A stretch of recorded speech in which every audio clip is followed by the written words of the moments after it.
Yeah, Group D. I thoroughly enjoyed this group. I'm not gonna lie, and I'm gonna do it from reverse order, so from the bottom up. And I think I'd be talking about Botswana first, who came to the tournament, as the lowest ranked team.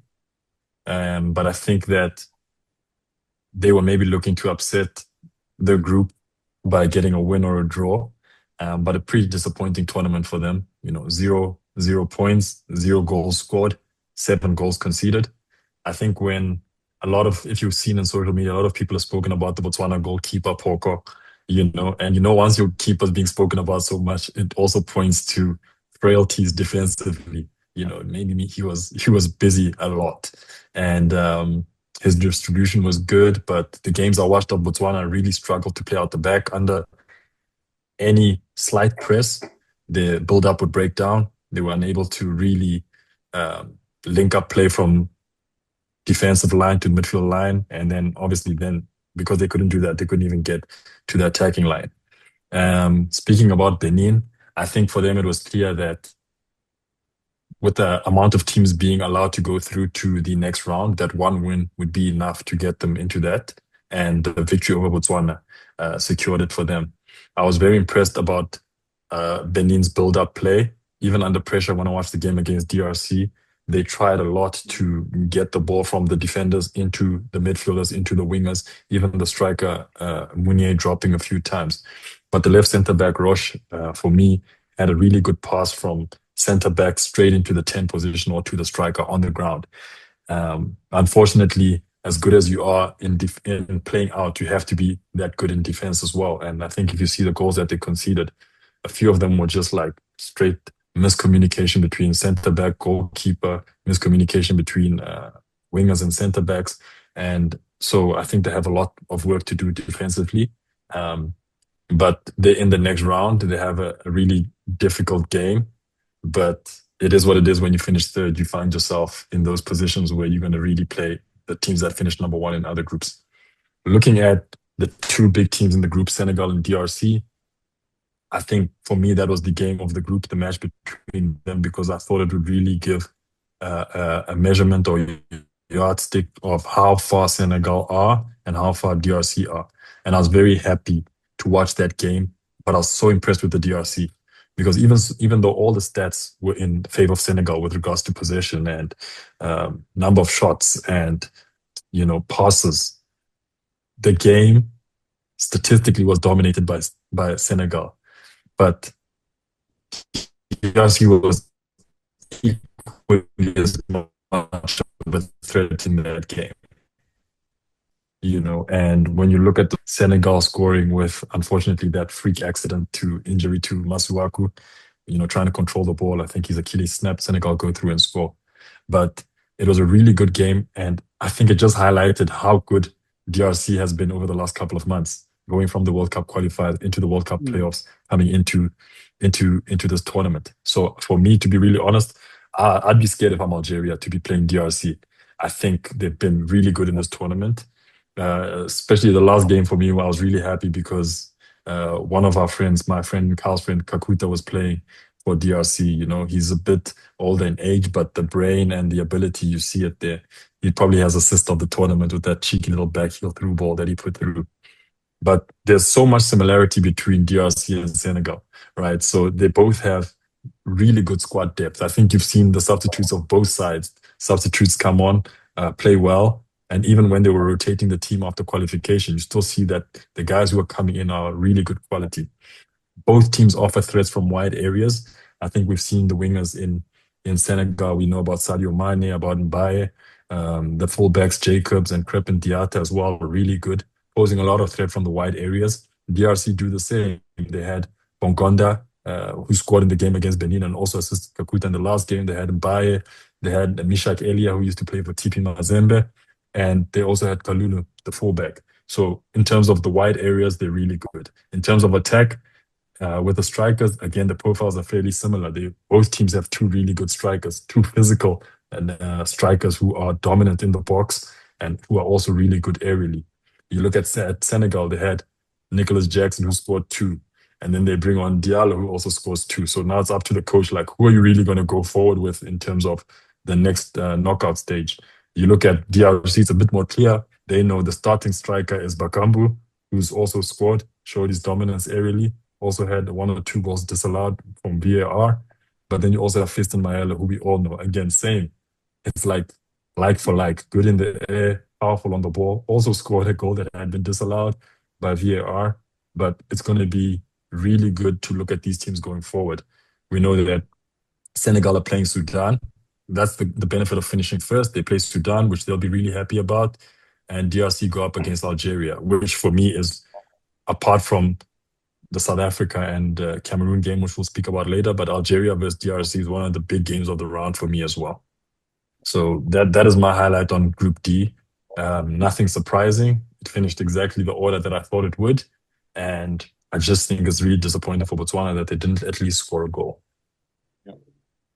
Thanks for that, Musi. Gulam, do you want to get us into Group E? Yeah, I think as everything's been going, no surprises in number 1 and 2. Algeria finishing top of the group, scoring 7, conceding 1. I don't really think they were tested. The game against the second game that they played against Burkina was maybe their toughest game, but I don't really feel that they were really tested in terms of seeing what they are truly capable of. But yeah, scoring from all phases of the game, penalties, corner kicks, medium build-ups, transitions. They have the front attack of Amaura, Boneja, and Riyad Mahrez, who have done really well. And also Badoui, who's I think from the midfield has created something interesting and probably similar to Morocco, where the midfielders are getting onto the last line to try and get behind with these rotations on the side, where wingers are inverting, fullbacks are getting higher, and the eights are breaking in the half spaces to create chances. Their first goal came from him breaking the line when Buneja dropped short to play the ball through to Amaura. So that's pretty clear in how they want to set up. I agree with Musi. I'm jumping the gun here, but the game against DRC is going to be, I think, really tough for them, simply because they've not been tested at a level that they would need to at this tournament. Burkina Faso also, what's the word I need to use? Pragmatic in how they're approaching, not trying to do too many things out of what they are comfortable of. When they need to build up, not afraid to go direct when they have to have good reference points to win the first and second balls. And like the rest of the teams, strong going wide, looking to create the crosses, have the aerial superiority to create a lot of challenges for teams.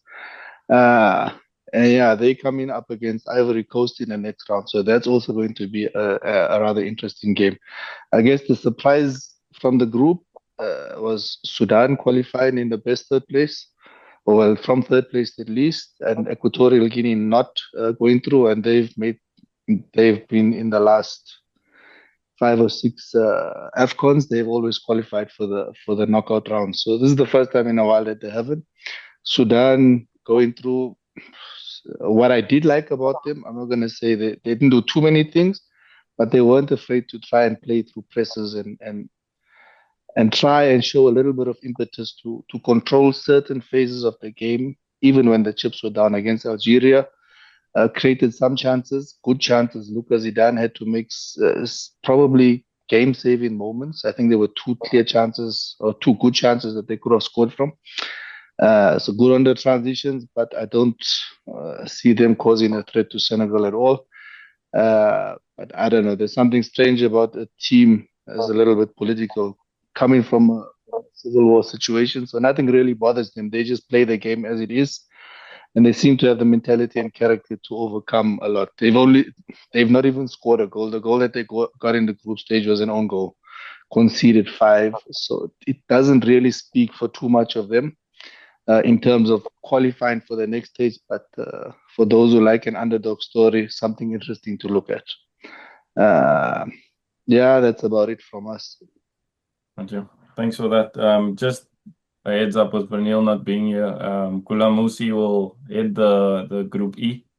and we'll get into a discussion. It becomes an important group because South Africa is obviously playing Cameroon. We will unpack that in a little bit more depth, but for now, we'll just go into Group E with Gulam and Musi. Group F. Group F. Group Yeah. F, sorry, my apologies. Yeah, I think just looking at Group F, I'll speak about the bottom two, which was obviously Mozambique finishing third and Gabon finishing fourth in the group. I think that the surprises of this whole tournament came within the third and the fourth spaces. I think number one and two was pretty standard going throughout this group, but throughout this tournament. But when I look at Group F, Mozambique obviously have been one of the lights or shining lights of the so-called smaller teams in this tournament. Obviously, there's the heartfelt story about Belembe still playing and being able to, contribute and score as well. It's a very good story, a very good friend of ours. We've known him for many years when we were at Sundowns, and the team as a whole has showed really good moments, really threatening in attack. They've got quite a few players who cause problems going forward. Most notably would probably be the right winger Katamo. Scored yesterday as well. He's left-footed, cuts in, almost has the same movements as Shikabala from Zamalek. Those left-footers who they're going to cut in, but to really stop that shot is difficult. Really well-placed goal that he took yesterday. So we'll see how Mozambique do in the knockouts. They obviously play the unbeaten, unshaken Nigeria, who seem to be scoring for fun. But they showed some frailties as well, conceding after having such a big lead against Tunisia as well. And even against, I think it was against Uganda as well, conceding late. But Gabon is, I think, one of the disappointments of the tournament. I think they feel, especially with the caliber of players they have, obviously highlighted by Aubameyang, who already had left with one game left because they weren't going to qualify. But people expected more from them, from the fact that they were at the World Cup playoffs with DRC and Nigeria, etc., to try and get that playoff slot to get to the World Cup. So for them to go 3 games without a win, 0 points, is very. I think it's a call for concern for them. I think from what I've seen from social media, which players are called up, and the structures within Gabon football as well. So for them, I think this tournament was disappointing. They did show some glimpses in the games, especially against Ivory Coast and Cameroon, of the threats that they possess. But you have to put it together. You at least in this tournament, to get a best third place spot, you at least have to get a win, which they weren't able to do. So that sums up the bottom of the group. And Guli will go and speak about the Ivory Coast Cameroon.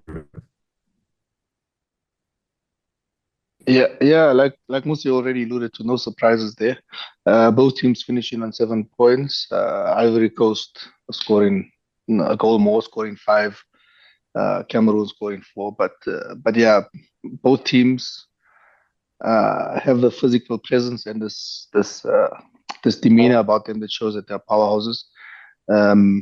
The game for me, probably the game of the tournament at this point was the Ivory Coast game. Ivory Coast Cameroon game, where there was a lot of besides the technical parts, where technically it's very good acumen, shifting from a 4-3-3 for 4-2-3-1. Both teams willing to build up, both teams willing to press high, and both teams managing the game and then shifting to a medium block to try and see how things progress. But yeah, the intensity from both teams in that game was incredible. The desire from both teams in that match was extremely good. And I was saying to the guys earlier that the thing that impressed me the most is a lot of times you have the European-based players coming to AFCON and they don't look like they're really very interested. They just want to finish the tournament to go back. But there was no tackle that they withheld of. Obviously, it's a derby and a West African derby, excuse me. But not really wanting to give anything, going all out, all into it for the result. I mean, the quality of the players that both teams have is, we can speak about it for days. And if I go into that, then we won't finish this talk. And we won't have much to say about Afana and Cameroon then. Yeah. No, that's fine. I think good coverage from everyone. The one thing I did want to try and bring up just in a conversation was, is there any, I think we've seen every formation in the tournament, like whether it be a 3-5-2, 3-5-2, 4-2-3-1, 4-3-3, 4-4-2. Teams are changing during games as well, which I found to be quite interesting and very modern, which is exciting to look forward to. There's a lot growing in Africa, which is interesting. Is there any other tactical approaches or behaviors that you've seen? I think Morocco is very good in terms of their set plays, but everyone highlighted that from the beginning. I mean, their set play patterns was very interesting from corner and free kicks, which is going to cause probably a lot of havoc going forward as well. A lot of the teams I've seen again kicking for territory from kickoff, so it's a back pass and then they launch with 8 players going forward. Morocco did that in every game as well. Is there anything that you guys have seen that stands out from a tactical approach? Certain behaviors, and it can be anything. I mean, Zambia had the throw in from the right back that was probably like 20 meters long, which helped them. But from your guys' side, is there anything tactically that you've seen through the tournament that people can take away or try to look at going into the knockout stages? Yeah, I think for myself, For I've me, been very impressed with the DRC's movement in terms of how they overload on the side of the ball within the different formations. So they've played a 4-3-3, they've played a 4-2-3-1. But when they play the 4-3-3, especially in the first game against Benin, when the ball was on the left side uh, with the left winger, for example, they would have Sadiki as well, the left central midfielder of the 8 on the left side, also joining, and how they would, overpower that side of the ball with either underlaps or overlaps or even the interplay on the side, followed by the fullback Masuaku before he got injured. So they would easily create 3v2s in those final areas. And then having players like Mbuku and Sadiki on the ball, really good in 1v1 situations. On the other opposite side, when they had Bongonda and they had Wan-Bissaka, that's when you started seeing Bongonda holding the line out wide and Wan-Bissaka underlapping inside. That happened in their own half as well as in the final third a few times. And funny enough, the goal they ended up scoring against Benin was the opposite, where Bongonda made a diagonal, not a diagonal run, but a bending run in between the center back and the fullback. Masuaku played the ball behind him. He controlled it and was able to finish. So they were just playing with the mind of the opposition. But then in the final game, once they brought in Kakuta, who is a 10, they changed to a 4-2-3-1, and how he was able to look for space. He would go 5, 6, 7 minutes trying to just find a pocket to receive the ball in, which they couldn't find him. But once they did in the final third, it caused so much chaos for the opposing defense, And so that was just something that I saw. And I was really impressed as well in the game against Senegal, their willingness to play out from the back under pressure, finding free players in the midfield, finding players in the half spaces, and then looking to play in behind Senegal. I was really impressed with DRC in this tournament. Nice. Kulam, you wanna? yeah, I just wanted to say there's something I enjoyed a lot and it's something I think we're missing in the COSAFA region, and maybe it's come a little bit more from the European-based players, is moments of transition. The bigger teams stay in transition and they look to terminate. Where there's Mbais, there's Diallos, Mares, Amaura, and I'm sure there's a lot more that that I can't really get to now. But when they break out and the transition happens, it stays in the transition and they look to terminate that attack. If you remember the Algeria goal where they found Mares in the right half space, he then switched the ball over to Amaura and he put the ball behind and they created a goal. Whereas us in the COSAFA region, and maybe I want to say Bafana as well, and I'm not sure if I should go into that space, when we break out, we tend to break out. It happened with Moremi a few times. We break out, we stop, and we allow the opposition to then get behind the ball. So our transitions go from a transition to a possession based. And I think if we can get that part of the game, because we have, in those senses, COSAFA region, we have a lot of speed in the wide areas. Mozambique with what's his name Katamo. again? Mendy Anoimes, the 15.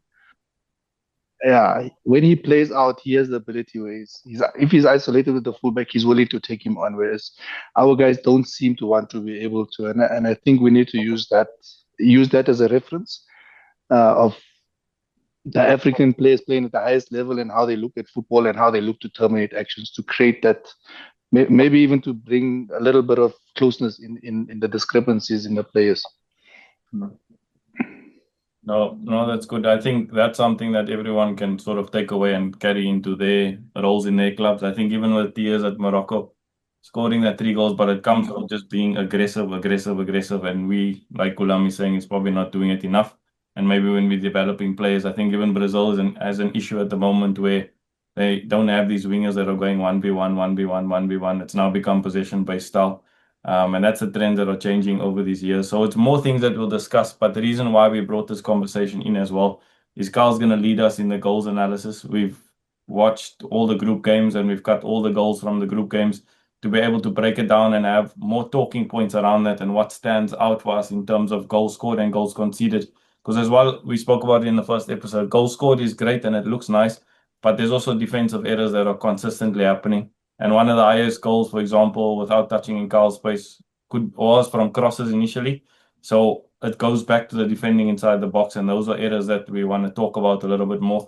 And it's things for you guys to look at. There are problems, and where are those problems? So Carl will lead us in that space, and then we'll just jump on as the conversation progresses. So, sorry. So, just a question to everybody here, right? In the 3 game weeks, how many goals do you think were scored in the 3 game weeks? Take a guess. 87. I'll go with 60. 65. 65. Or 67. 70. Yeah. Leave that at home, please. 70. Shalene answered very confidently with the 87. I'm also around the 70-odd mark. No, Shalene cheated because she probably didn't go count all the goals that was scored. Excuse me. 87. This is what we do. We are analysts. We put spreadsheets together and we take the shot. No, Shalene, the one that got all the goals. Shalene, you know, if you want to cheat, get it wrong on purpose, man. Like say 85 or 90. Don't say the exact number. Hey, I think she wants your job. I didn't ask if we counted. You asked what was the goal tally. So yeah, but 87, you got it exactly. It's not 85 or 90, it's 87. But anyway, 87 goals scored in 3 game weeks. Okay, and if we break it down a bit, hey, yeah. Can I ask Shalene something? Of course. I think can you give us lotto numbers or something? Yeah, please, man. I think just make it clear, Carl. I think it was 24, 29, and you can you let me go now? You also. So anyway, sorry. Game week 1, we had 29 goals scored. But interesting because 19 of that 29 goals were scored in the second half of the games in game week 1. 11 goals came from crosses in game week 1. Game week 2, we have 24 goals scored, 14 goals scored in the second half, 10 in the first, and 7 penalty goals scored in the second game week, which is quite a lot of goals being scored from penalties. But we could go back and say it's related to defending in the box, it's related to crosses, it's related. You can, if we need to look at the footage to actually know that for sure. Game week 3, 34 goals scored. 16 of the 34 in the second half, 18 in the first half. 13 goals came against a defensive block. So meaning the team that's conceding is defending in the shape, they're compact, they're defending, and 13 of those goals were in the mid block. 8 goals coming from a counter attack. Okay. So if we look at, I'm just going to open the spreadsheet, the total for all 3 game weeks. Okay.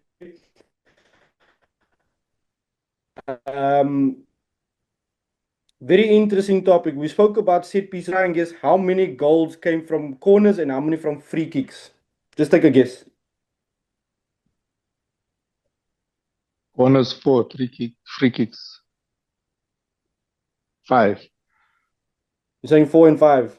Okay. I think I'm gonna go with 6 and 6. Okay. Eight I'll go corners, 9 and 8. 8 corners, Okay. and 6 free kicks. 11 corners and 5 free kicks. Yeah. And it's a bit, in my opinion, it's a bit low considering the physical presence you have of a lot of the African teams that's playing in AFCON. And we also spoke a lot about Morocco being a threat in set pieces, about certain teams being a threat in set pieces. And if you look at a corner situation, it's 11 goals of 87 goals that were from corners, right? It's not a massive percentage, but um, I genuinely thought that it would be a bit more in terms of set pieces. Um, Crazy thing is also 11 goals come from penalties, right? And obviously we spoke about game week 2 where they had 7 penalties. So, but 11 goals coming from penalties and 3 own goals. It's not something that we see often. But the weird thing is, how many penalty misses did we have in game week 1? Wasn't it about 3 or 4 also? I had 2 in my group from the first 2 games. I remember too. 2. Yeah. So that's also interesting because it means that the amount of penalties given is Algeria quite a lot. missed. We Yeah. Yeah. So quite a lot of penalties Algeria missed. given. Sudan missed. Sorry, Just God. something also that's a bit interesting. We looked at where the shot was taken for that goal, right? For every goal, where the shot was taken, it was taken in the 6 yard box, it was taken inside the normal big box or outside the box, right? And this is something that I just found interesting. Normally, and I'm this is like after years, a lot of the goals scored in the PSL comes from scored in the 6 yard box, right? It's a thing that I've been looking at for a while. In AFCON in the group stages, we had 58 goals scored inside the box and only 16 in the 6 yard box. And it's quite interesting for me. This is a personal thing for me. And 8 goals coming from outside the box. That can say to us, I'm not saying it is like this, but it can say to us that you have players that are literally taking the chances when it happens. So they're getting into the box, they see a moment and they're shooting and they're scoring, right? Kind of football is being played. It's more direct, it's more decisive, all those things. There's no pass around the box.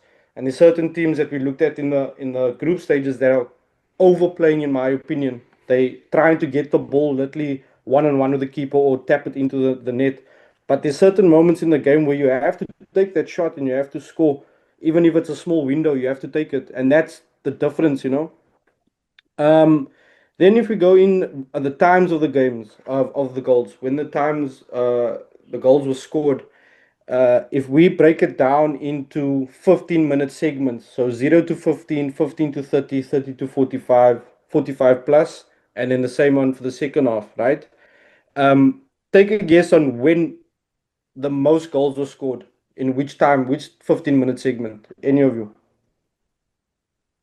60 to 75. It's close. It's not, 40, that's not 45 to 60. 100%. 16 goals scored in 45 to 60, right? And that sums up what the rest of it is. We spoke about the second half having the most goals scored. So 45 to 60 had 16 goals, 60 to 75 was 15 goals, 75 to 90, 10 goals, and 90 plus was 8 goals. So in the second half, you have 16 and 15 is 31, 41, 49 goals scored in the second half, and it's 87 goals scored in total. So it's a big percentage of the goals scored in the second half, and it kind of says a lot about maybe the mentality of the second half now coming in and making those changes, making tactical changes, making substitutions.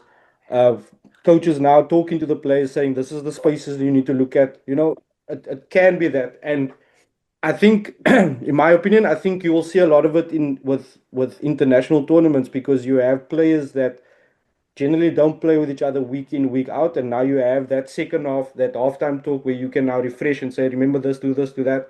And it now kind of gets better.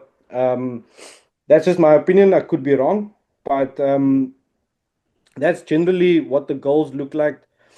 And then also the type of assist that the most common type of assist was the cross. So 24 goals came from a cross into the box, right? Which is quite a lot considering the second best is NA, which is there's no assist, which is 22, and a pass, normal pass was 17.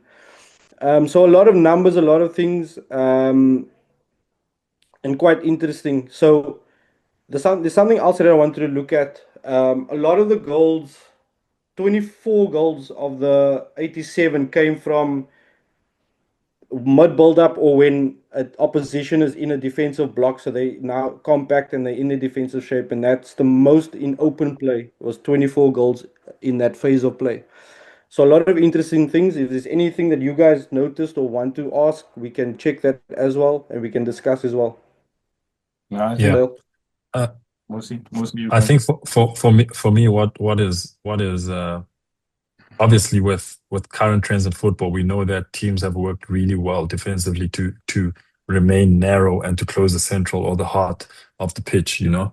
So it makes sense that a lot of the assists come from crosses because those are maybe the least overloaded areas, especially when you can shift and circulate the ball really quickly or have players who are really good in 1v1 situations. You can exploit the wide areas.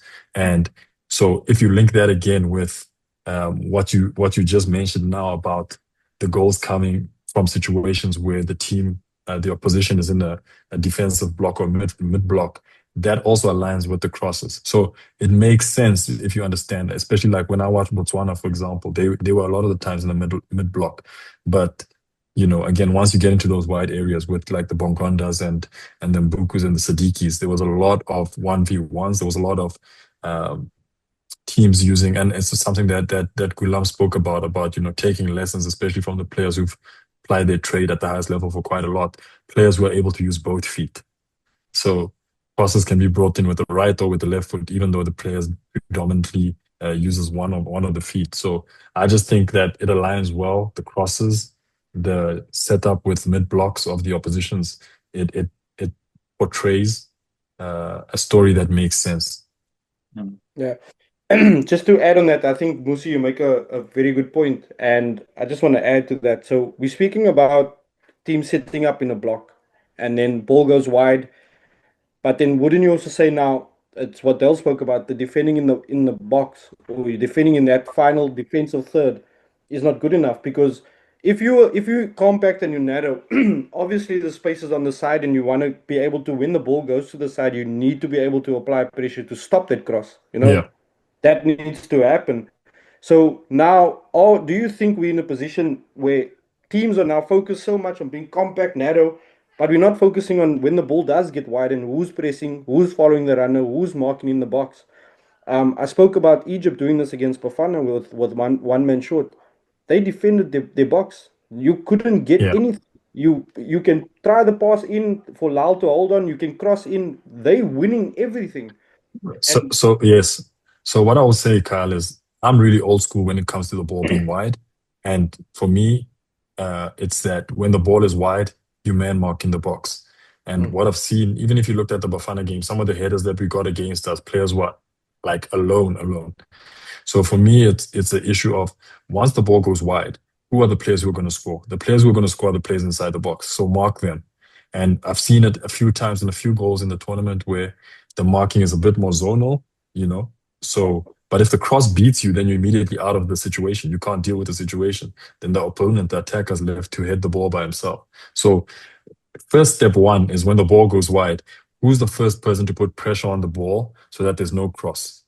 The second thing is if the cross does happen, who are we picking up in the box? Because the guy who's crossing is not going to score. Only the guys in the box are going to score. Yeah. And then obviously the responsibility lies with the defenders to pick up their men and also with the goalkeeper to relay information as quickly as possible. But again, quality balls are being put into the box and quality finishes from the head, from bicycle kicks. Maela scored with the shoulder or arm or whatever it's called. But you have to, once the ball goes wide, be in a situation where you have a plan A, stop the cross, plan B, delay the cross, plan C, mark in the box. Yeah. Let me just jump in there, Carl. It's also about the organization. So in Saudi now, what we deal with is a lot of zone and change your structure or your formation. So zone 1, zone 2, zone 3, zone 4. When you're in the box, zone 1, which should be your zone 1. How do you line up the first goal with Morocco, where Amrabat plays the ball behind and there's a cross into the box. There's 4 Comoros players standing in the box and 4 players just free outside the box. So what is the next structure? Are we working enough on? We start like this in their shape, and Shailene maybe will jump in it because we asked about if this is their shape of 5-4-1. what is the idea? What is it that they want to do? So, okay, we want to go force teams wide, but the fullbacks are very aggressive, or the wingbacks are very aggressive. But when the ball goes into your defensive third, what is the next structure or behavior of everyone? And Musi says man mark in the box, which is perfect. But is there enough information being transferred to the players to be able to deal with those types of situations? And maybe that's where there's a gap, because we only focus on our 4-3-3. And then what does a 4-3-3 become lower into the box or lower into your own half? And that's where I think there's a little bit of gaps, because I found it, again, from crossing. Carl, maybe you can talk about where they enter the final third, because that's something we looked at as well. Yeah. But from crossing, it touches 100% on what Musi says is what's the instruction in the box is just go and pick up. Even the goal we conceded with Foster picking up at the front post from the free kick is exactly the same. Where should he have been at that moment? Is rather just be goal side and stay goal side and absorb the run than to stand and try and mark, and then you're tracking him and you're not getting that first foot to the ball.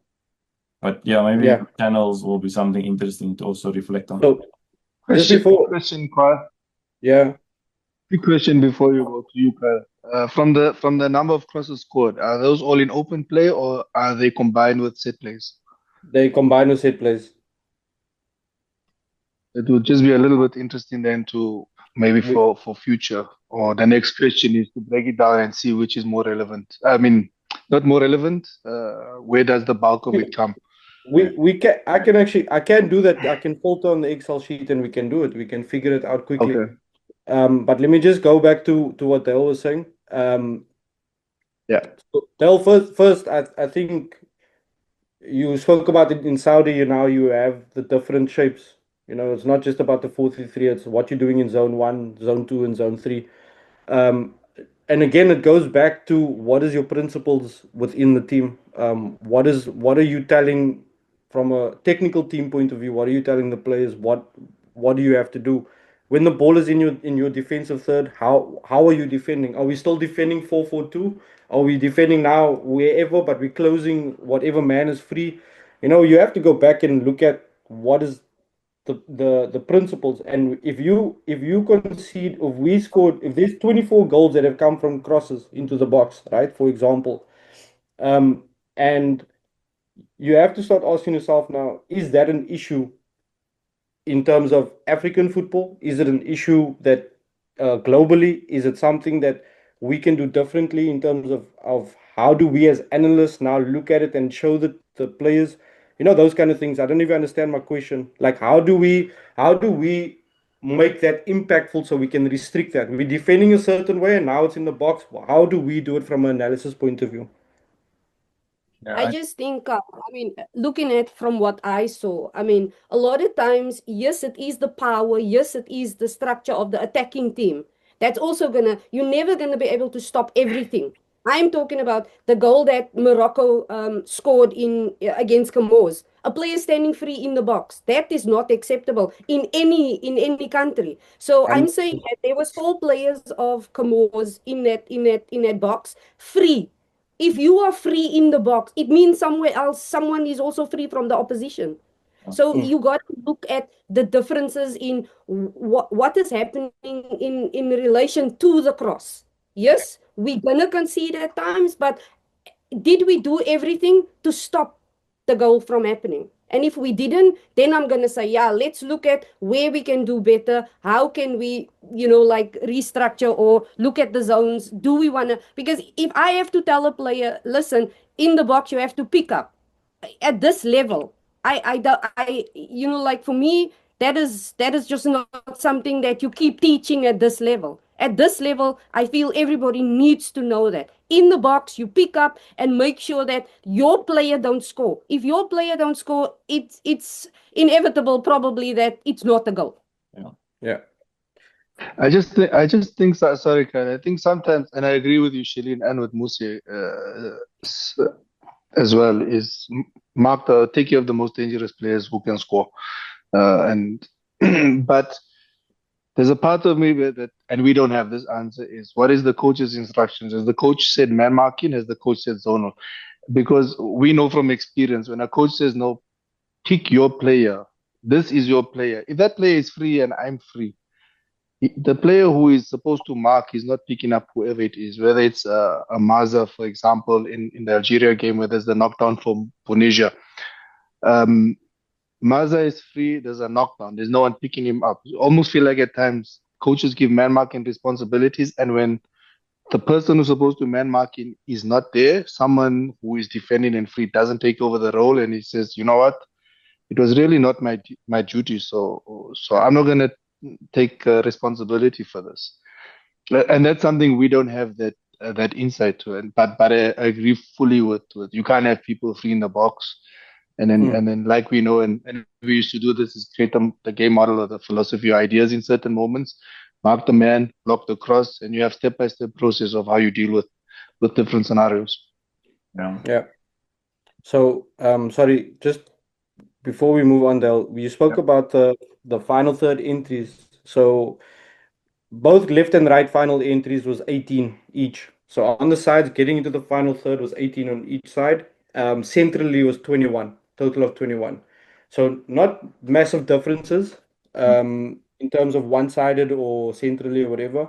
But remember, it's also the entry can be in the center, but once it's in that final third, the pass can still go wide. It's one of those things that you can't really pinpoint and say it's definitely that. Same thing with ball going in the left hand side, it stays there, it rotates within the final third, ends up going through on the right and then cross or through the center or whatever.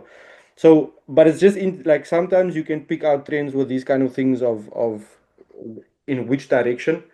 But yeah, I think also once we move and collect more data, I think what will end up happening is that you can now filter in um, specific teams. For example, when Bafana goes all the way to the final, we can actually look at and say this is where they're scoring most of their goals is through this channel, this channel, this channel. This is where it's coming from, and that's the way we're gonna look at it. And the more data input we have, the more insight and things we can see. So remember, we've only done 3 game weeks, which is a lot of games, but there's still a lot more. And the more this thing is populated, the more we'll see more trends and more interesting facts. But at the moment, I still think I have a lot of goals that were scored in this tournament in the first 3 game weeks. For me, the biggest thing is the amount of goals that are scored in the second half. I think it's something that is becoming a trend, I think, globally, if I'm not mistaken. I mean, I was actually talking the other day about the Saudi Pro League, and Musi, we talk about this often. Yeah. In Saudi, from the Dale, you know this as well. From the 85th minute, that's when the game starts, and you will concede 5 goals, or there's 5 goals scored in the last 7 minutes, and it's crazy. And is that the way football is going now, where teams are never gonna die and they're gonna try and figure out a way to score and fight till the end? I love it. I think it's exciting. I think it brings something different to a tournament. You know, we spoke about the quality of the teams that is playing in the knockout stages, but imagine we play Cameroon at 0-0 the 85th minute and teams is going back and forth like this and someone's trying to score. That becomes entertaining, and at the end of the day, that's football. Football is to entertain. And how we entertain is by scoring goals and playing attacking football, expansive brand of football, those kind of things. So I'm looking forward to the knockout stages and looking forward to see how the goals will be scored and who's going to take the risk and who's going to sit back and defend and who's actually Yeah. going to look at how they scored and conceded and how they're going to fix it. We spoke about Bafana a little bit earlier on about the chances Bafana was conceding on a continuous like action, like all the time it was just happening. How are we going to fix that now? And how do we stop that from happening? And I think that's going to be interesting for the rest of the tournament as well, for the rest of the teams. Yeah. I think the I one, think Lucy, you can go. I think obviously we're not touching on conditioning, but obviously that is something that plays a role in terms of how teams finish games. So maybe in the first half we will see that while teams are both, still performing at peak physical condition, maybe there's less mistakes made. And as the game wears on, conditioning, the relationship between conditioning and tactical discipline, the relationship between conditioning and individual mistakes gradually increases as the game draws on for longer. So I think the teams that are able to withstand that degradation, if I can say, in terms of conditioning, are often the teams that finish the best, and the teams that, because I think even when I watch like Botswana, for example, Botswana were looking really difficult to break down in the first half of the games. But once the game wears on, once teams have squad depth, like a Senegal and a DRC who in my group are able to then, bring on a fresh striker, you bring on Maele, and the poor centre backs who've been chasing Bakambu and chasing Elia and chasing all these guys for 60 minutes now have to deal with Bongonda. When I watched the game, the last game of DRC, when they brought on Bongonda and they brought on all these guys, I'm thinking, I'm not saying it's unfair. It is what it is that you have this in your disposal, but that will then point to teams conceding a little bit later in the games, I think. Yeah. I think the most important thing you said is the tactical discipline. I think that it's something that we've seen with a lot of teams in the AFCON so far is that they're losing that shape quickly and that it becomes open games. And I don't know how else to explain it, and I don't mean that in a disrespectful way to anyone, but the games have become more open. And emotion we control, sticking to what the agreements were, if I can say it like that, the tactical agreements of how you want to approach. Are you going to stay to that, or does it go out the window? So the tactical discipline for me, I really like that point, Musi. I think it's a big factor in scoring goals and conceding goals in later on in the game. I think one positive to take out, Yeah. there was a lot of build-ups, possession-based goals. So it can be attack and defense. But the fact that there's position-based goals means that we are moving into the world standard of keeping possession, rotating, finding ways to break down opposition. And that's going to be important, especially the teams going into the World Cup. But again, the penalty concept was interesting because it's a game of consequence, basically, that Group 2. Because the Group 2 matches basically sometimes can determine your outcome if you win or lose or draw. So teams are fighting and teams on the edge, and there's mistakes happening all the time. So I think it's interesting, but Carl, I think you cleared it for everyone in the sense of we cannot take round one and make a reference of round one. We have to, as analysts, and what we do week in, week out, is be able to look at multiple games and then pick out trends and patterns. And that's what we're trying to do and share with you guys to be able to say, over these 6 games, these are the types of goals that were scored and conceded, because then it makes more sense. To reference 1 goal or reference 2 goals or reference 1 game, it's impossible to really take any continuity from structure, formation, behaviors, and say this is how it is. And then Gulam touched on it. We're not in the coaching staff, so we have no idea what these people are doing. We're just looking at the game for what it is, and that's why we're here. This is what they're doing in the game. This is how they're behaving, and this is what we're seeing. And look at the different ways in terms of how they clash against each other, or it helps one of the teams. Again, I use Morocco Comoros. Comoros didn't defend with a plan, but they stayed in a 5-4-1 or 4-5-1. Morocco just kept playing the ball. And Shailene said it before, if Comoros had a better idea of shaping the team and forcing one player to the left side or the right side, it maybe gave Comoros a better organization to be able to win the ball in an area and then counter-attack. So we don't know what they want to do, but we're trying to give some education and insight into what it is. With that, if there's any final comments from anyone around the goals or the tactics. Yeah, I just want to add to Kyle's questions to the group. I mean, how many goalless draws did you actually see in the 36 games? That was interesting for me also. Yeah. 100%. Yeah, exactly. So three games only, there was no goal scored. But the rest of them, there was all the teams I look at, and 2 of those goalless draws came in Group A.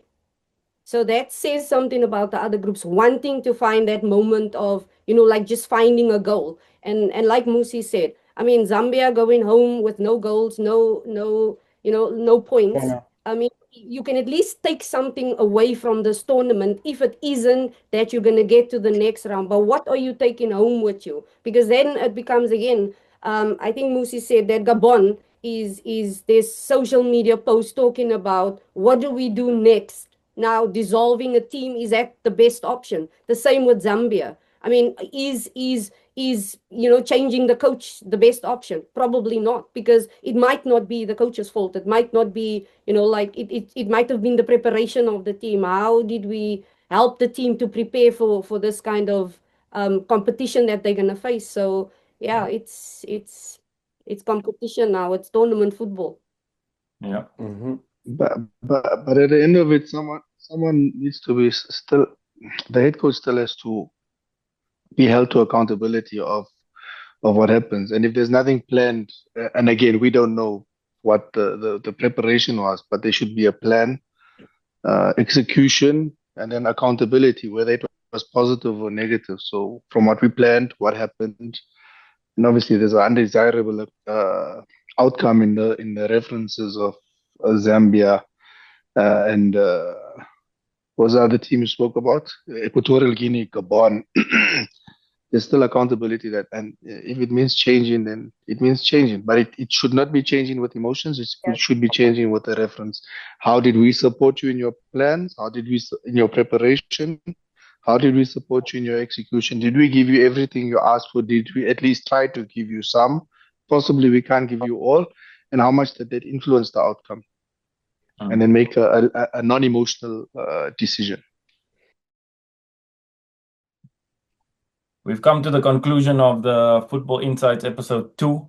We're just going through the group to find out who their predictions will be in every single match. So we're going to run through the group or the knockout matches, and then each panelist will be able to give you their prediction, and let's see who gets it right for the semi-finals. So we'll start first with Shalene. We'll go into Senegal, Sudan. Who do you think will come out tops?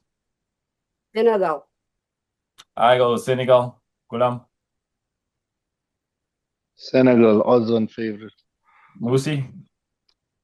Senegal. Cal. Senegal. So everyone for Senegal. Next game is Mali, Tunisia. I think will be a bit more interesting. Shalene, give us your prediction. I'm gonna go with Tunisia. I'll go with Mali because of what I've seen in the group stages. Gulam. Mali. Musi. I'm going with Mali for Captain Aliou Dieng. Cal, that's biased. Cal. There we go. I'm gonna go Tunisia. Tunisia. Morocco, Tanzania. Shalene. Thank you. Kyle, is it because Dieng didn't invite you to his wedding or what? I wasn't there. Don't make it personal when it's not Oh, personal. okay. I'm just checking. Shalene, Morocco, Tunisia. No, Tunisia Morocco. I mean, still Morocco, Tanzania, sorry. Yo. For this one, I'm gonna go with Morocco. Morocco. Gulam. Yeah. Morocco. I mean, Musi, since you in favor of Pranil, will you choose Tanzania or Morocco? Dima Maghrib, Morocco. Cal? Morocco. Okay, here's is going to get interesting now. South Africa, Cameroon. I want to go emotional and say South Africa, but I'm gonna go with Cameroon. I'm emotional. I'm going to go South Africa. Gulam? I mean, bro, it's not This an is going to be exam. a tough. It's not an exam. It's choose one. It's how I buy my meat, boss. Underdog story. Let's go with an underdog story. I want Bafana to win. Musi? I'm going with Bafana Bafana. I think if we put on our best day, we beat Cameroon. Cal? Bafana. Thank you. Fifth game, Egypt, Benin. Shailene?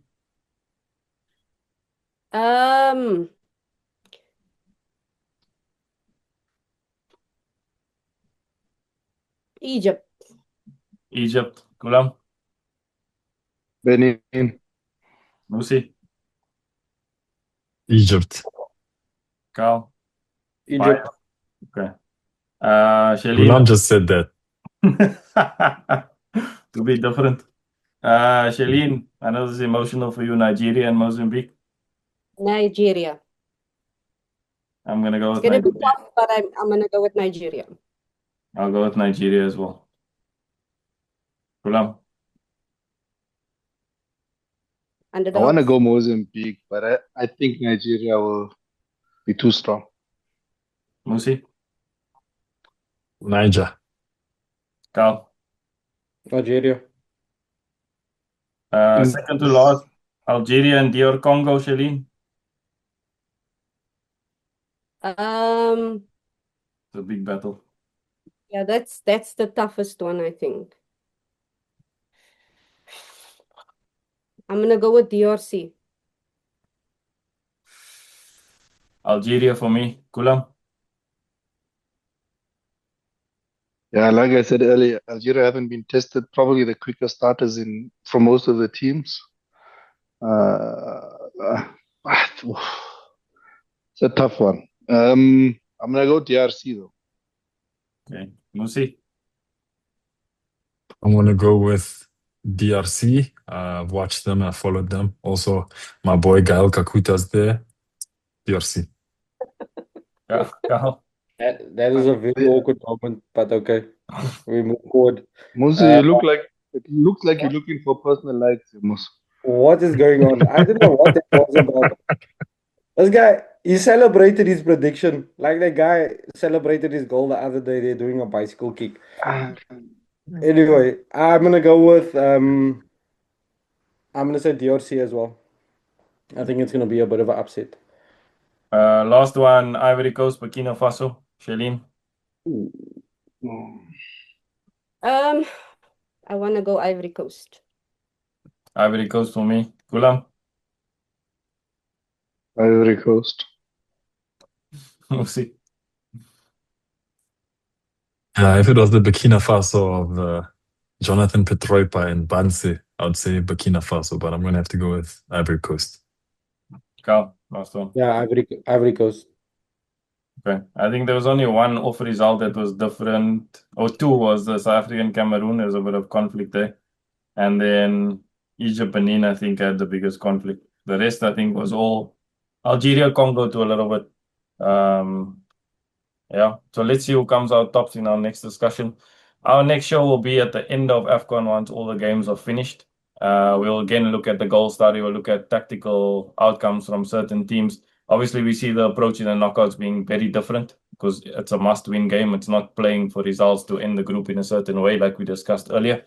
But what we will do is go into a little bit more depth around these games and the tactical approaches that they may come out with in the knockout games. I think it'll be very interesting. But stay tuned. Share your comments, please. We'd like to discuss some of the stuff with you as well. It's not just for us to talk, but to give feedback to you guys as well. So please watch on YouTube, on Facebook. The videos are available. And then just pop up with any discussions that you'd like us to talk about in the next show. But we will conclude with all the goals, with all the games as soon as the AFCON is done. Please join us in those discussions or join us in the conversation. And anything you've picked up from the show, please share it. Let us discuss it on the show. Let us also get some of your insight and see if some of these things were useful to you. But thank you to the panel again. I think it was very interesting from everyone. It's a different discussion. And hopefully it was helpful to everyone in the public. Chat to you guys soon. Thank you, guys.